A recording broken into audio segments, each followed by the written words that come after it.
چطور جومونگو نصف فرماندهان عربی و خارجی رو میشناسید، اما فرماندهان ایرانی که جونشون رو برای نجات این سرزمین دادند رو حتی اسمشون رو هم نمیدونید؟ رستم فرخزاد، سپهسالار کل ایران که در طوفان شنقادسیه کشته شد.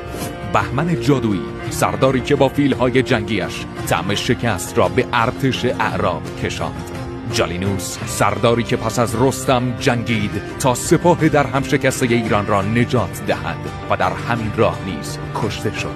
مردانشاه، از فرماندهان نبرد نهابند که تا آخرین تیر در کمانش برای دفاع از ایران جنگید. شهرک، مردی که برای دفاع از تخت جمشید و میراث کوروش در برابر سپاه اعراب ایستاد و جانش را فدا کرد. فرخان بزرگ، اسپهبد شمال که طبرستان را به دژی فتح نشدنی در برابر اعراب تبدیل کرد.